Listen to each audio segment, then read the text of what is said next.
On this Monday night, the U.S. and Iran agree to a deal. The Iran deal that we made is going to bring a lot of success to the world. Bold claims from the American president, the many unresolved issues, and how the deal could still collapse. Cautious optimism about cheaper gas. I would hope that we can see some lower prices. I don't have a lot of faith in Donald Trump. When prices could come down, and by how much? A group of Montreal police officers accused of racism. The fright, the terror, the pain that those young people must have experienced. The outrage over what took so long for action to be taken. Plus, putting the idea of having a smartphone on hold. I don't feel very left out. One town strategy to keep its kids phone-free.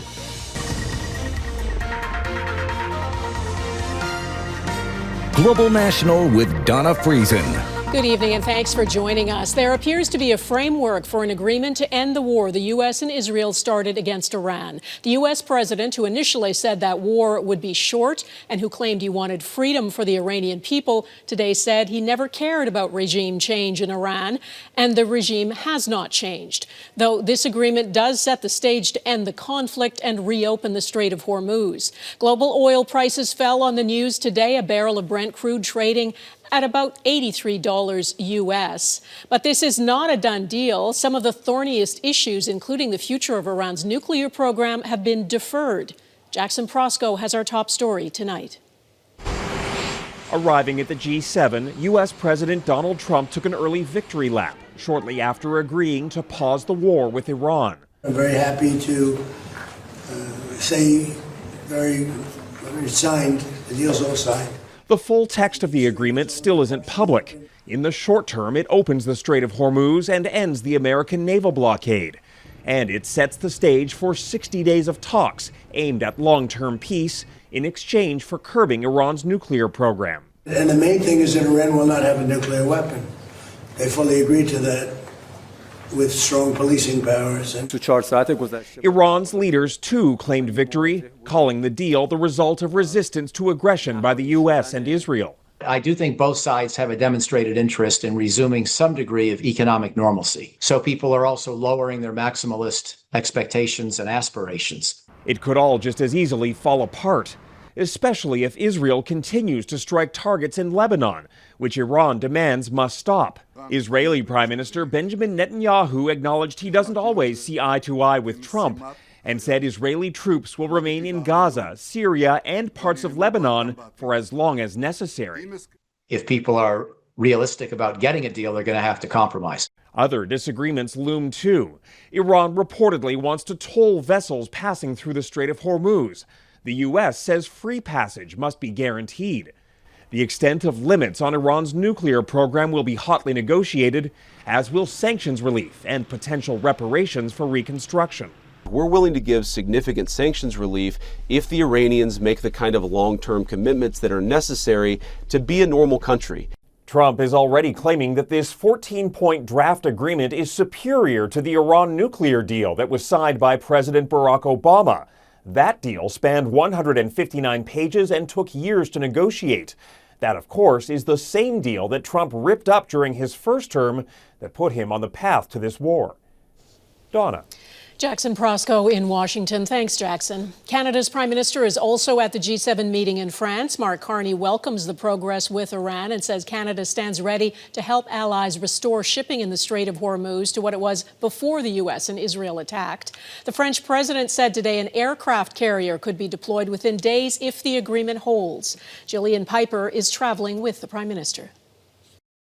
Prime Minister, can we get your reaction to the U.S.? Even before arriving at this year's G7, the Prime Minister had a sense of optimism. We'll have an opportunity, starting from tonight at the G7 in Evian, to see what we and other countries can do to help reinforce this important progress.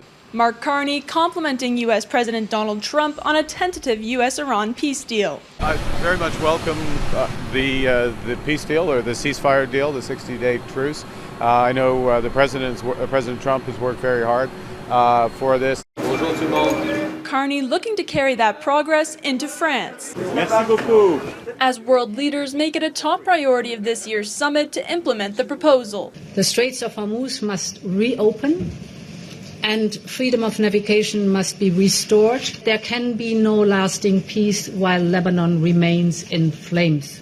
But with the Middle East taking up so much political oxygen, another key issue for Canada may take a back seat: negotiations on the future of the Canada-US-Mexico Free Trade Agreement. Carney is scheduled to meet with 5 world leaders Tuesday, including from India, the United Arab Emirates, and Italy. But there is still no confirmed one-on-one meeting between Carney and Trump, only a sideline sit-down with U.S.-Canada Trade Minister Dominic LeBlanc and his counterpart, U.S. Trade Representative Jameson Greer. We've become a lot more globalized.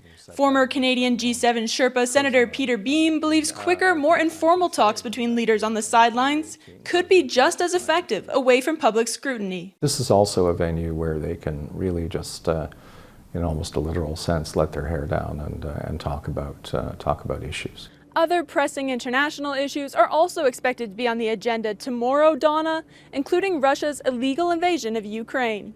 Okay, Jillian Piper near Evian, France. Thanks. The price of oil has soared because oil tankers can't safely navigate the Strait of Hormuz, and that's translated into higher costs for a lot of things, including food. The global price of oil did drop today, but fully restoring the flow of oil is a complicated process. And as Heidi Petracek explains, even if the Strait of Hormuz fully reopens, it will take time to lower the price at the pumps.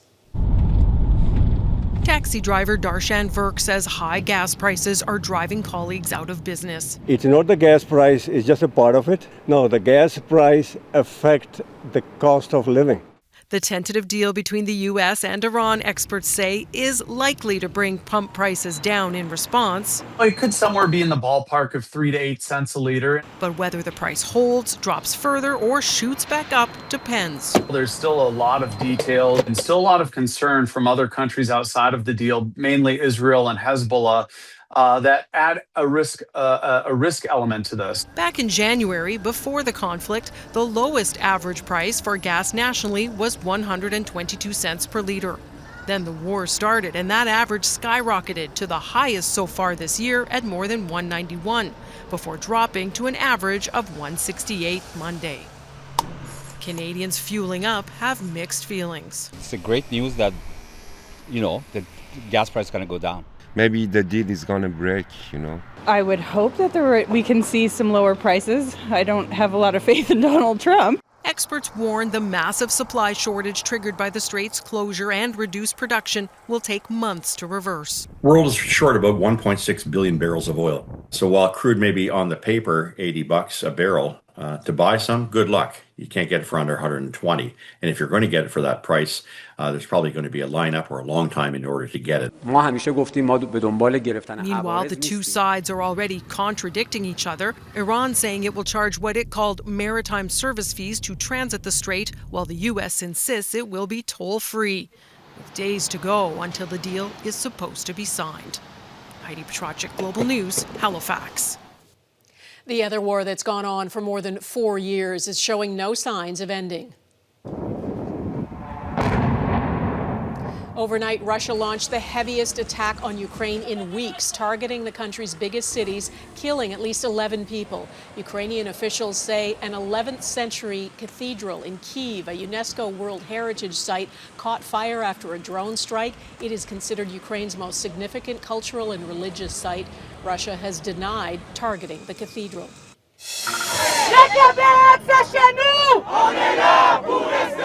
People in a Montreal neighborhood held a protest tonight as calls grow for an independent investigation into a group of Montreal police officers accused of racial profiling and discrimination. Since the allegations were revealed on Friday, 16 officers have been suspended or reassigned, and criminal charges have been recommended against 2 of them.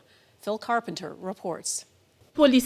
People living in the borough of Montreal North are revolted by recent allegations of racism leveled against members of Montreal police. They believe there is clearly something wrong at the local Station 39. The problem now in Montreal North is a lack of leadership. Community organizations are demanding urgent action to quell tensions and find effective solutions. A meeting with the SPVM director within 48 hours to discuss. Late Friday night, Police Director Fadi Dagger announced that 2 officers were suspended and 14 others are under investigation and have been reassigned. for alleged racist and violent behavior against residents in the borough. Among the allegations are racial profiling and that some officers cut pieces of dreadlocks from those arrested to keep as trophies. I can't imagine what it must, the fright, the terror, the pain that those young people must have experienced and are experiencing. Community members stress, though, that acts of racism and violence against racialized communities is nothing new. I got dragged by the car by my locks. They dragged me outside and beat me and everything. You hear of, racialized kids being beaten up. You hear of racialized kids, being driven out of their neighborhood to a distant location. There have long been tensions in Montreal North between police and racialized communities. Much of that came to light following the police killing of Freddie Villanueva in 2008 and the death of Abise Cruz last year while in police custody. Some residents are encouraged that it was police officers who blew the whistle, but others are frustrated that people have been complaining for years and nothing was done. This is the bigger issue for me. Who is listening to the voice of the survivors? Yeah. Montreal Mayor Soraya Martinez-Ferrada is asking for an independent inquiry into the Montreal North allegations. Public Security Minister Ian Lafreniere says he's open to a public inquiry based on the results of the investigation and will name an independent observer to monitor the investigation. Phil Carpenter, Global News, Montreal North. A 12-year-old boy is facing multiple charges, including attempted murder, after a Toronto police officer was hit by a stolen vehicle. Investigators say it happened early this morning when officers responded to a report of a vehicle theft. The driver tried to flee, and then in the course of that, there was contact made with a police officer and that vehicle, and then there were multiple shots fired at the vehicle. The driver took off and abandoned the car a short distance away and then was apprehended on foot. The suspect has serious but non-life-threatening injuries. The officer was also treated in hospital and released. Police say there were 2 other children in that stolen vehicle, a 12- and 13-year-old. One of them is still at large. New data shows there has been a big drop in opioid-related deaths across Canada. It shows a 23% decrease in 2025, the second year in a row overdose deaths have gone down. Officials are cautiously optimistic about these numbers, though as David Aiken explains, they warn the illegal drug supply in this country remains highly unpredictable and toxic. David. Well, even though the numbers are down, Donna, there was still an average of 15 people dying every day last year from an opioid overdose. Too many cities and communities are haunted by stories no one should have to tell. Those stories demand our attention and action. And despite the overall decline in deaths, Indigenous communities continue to be hit the hardest. That's where 10% of all opioid-related deaths occurred last year, even though Indigenous people make up just 2.6% of the population. 67 First Nations are under self-declared states of emergency right now due to a drug crisis on reserve. This is truly a sobering reminder of the inequities that continue to affect Indigenous communities in Canada. Officials credit the decline in deaths to wider distribution of naloxone. That's the drug used to treat opioid overdoses, and to shifts in the kinds of illegal street drugs being sold. Today's data offer cautious optimism. But there are new threats, new types of sedatives, new types of drugs that are being mixed into the illegal drug supply. And some of those make some life-saving treatments like naloxone less effective. We cannot lose momentum. Sustaining this progress and bringing these numbers down even further will require continued coordinated action. And while some provinces have closed or restricted supervised consumption sites, the Carney government will not force a province to keep any of them open. It is not for the federal government to impose or dictate local implementation on these sites.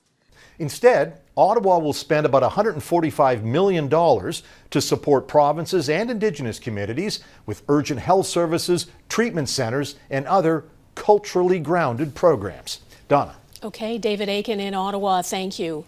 When politics and sports collide, coming up, the drama behind Iran's World Cup games being played on U.S. soil.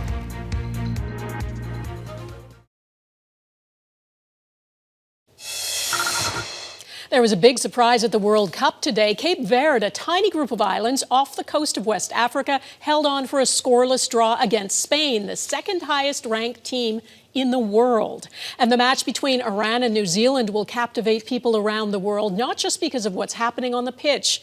Eric Sorensen on the challenges of a team playing in a country they are at war with. Welcome to Southern California. The Iranian players couldn't resist a few selfies, but nothing has been easy for this team. Visa restrictions for Iranian officials, the decision to train in Mexico, arriving in the U.S. one day before their match, their hotel a high security zone, and the Iranian Americans outside, they don't want them here. Not because of the players, but the regime they represent. They say whatever the Iran war achieved, it did not oust that country's brutal leadership. This regime has occupied Iran for 47 years and destroyed Iran's culture. Iran's captain says everyone is entitled to their opinion. We're dedicated to making all Iranians happy. In Tehran, residents were asked if the World Cup influenced the new peace deal. The World Cup may have, says this man, but I think it was more the resistance of the Iranian people. In Iran, of course, the government looms over any public utterance. How did the New Zealand team feel about facing Iran amid the swirl of geopolitics? All we've been focused on is football. Once you go through the white lines, nothing else matters, and that's what we concentrate on. For the players, nothing else matters, but it's not so simple when politics and sport intersect. Should the Iranian regime enjoy a propaganda victory with a team in the tournament? After all, Russia was banned. Yet throughout the Arab world, they are excited about soccer. From Damascus, Syria, to this cafe in Cairo. On the TV, the news is just, we don't want to see it, he says. The World Cup changes our mood, makes us happy. Still, for the Iranian team, there is no escaping the heavy weight of politics. After 2 Iranian women players sought asylum in Australia in March, the Iranian men's team will be watched as closely off the field as on. The drama of their World Cup may not end until their plane leaves for home. Eric Sorensen, Global News, Toronto. UK arson attack ahead. 2 men accused of targeting the British Prime Minister.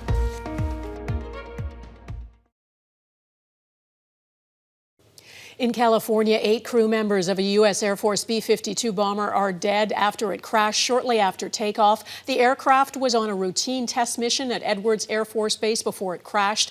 Emergency crews immediately responded, but authorities say the crash was not survivable. Boeing-made B-52s have been in use since the 1950s, and they took part in the U.S. attacks on Iran. The son of Norway's crown princess has been sentenced to 4 years in prison after being found guilty of 2 counts of rape, along with 32 other crimes. Marius Borg Høiby was convicted of 34 of the 40 charges, which included domestic violence, as well as drug possession and supply. He was acquitted of 2 other counts of rape. In addition to the prison term, the 29-year-old was ordered to pay compensation to his victims. His lawyers say they'll appeal the rape and domestic violence convictions. In the UK, 2 people have been convicted of plotting a series of arson attacks on properties linked to the British Prime Minister, Keir Starmer. They are Ukrainian and Romanian nationals. One of them was recruited by a Russian-language Telegram account. The fires in May of 2025 damaged a home Starmer moved out of when he became Prime Minister, plus an apartment building and a car he used to own. The men took orders through the messaging app Telegram and were offered money by a Russian-speaking figure known only as El Money. Next, why keeping kids off smartphones may actually take a village.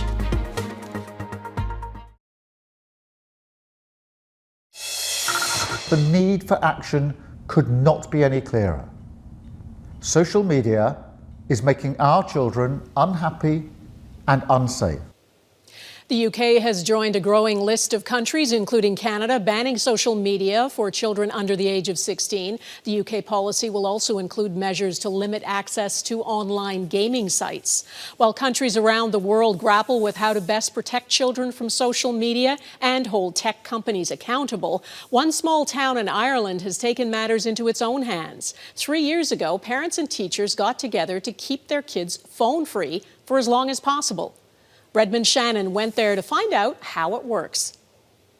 From jobs to tax revenue, Ireland is heavily reliant on tech giants. The country is home to the European bases of Meta, Apple, Google and others.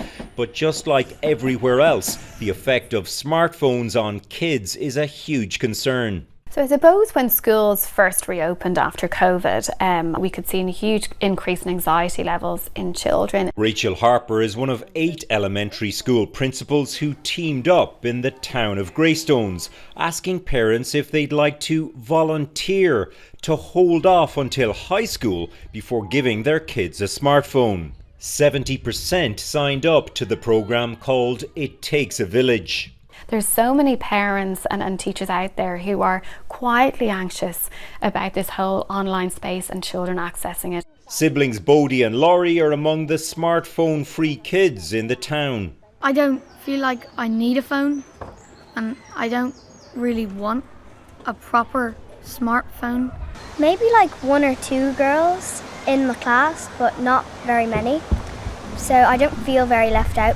Their mom, Alicia, is a teacher. Her decision made easier because so many other parents signed up too. I have family members who have children similar age who've just given them the phone because everybody else has one as well. So just that there's a bit of a group makes it an awful lot easier.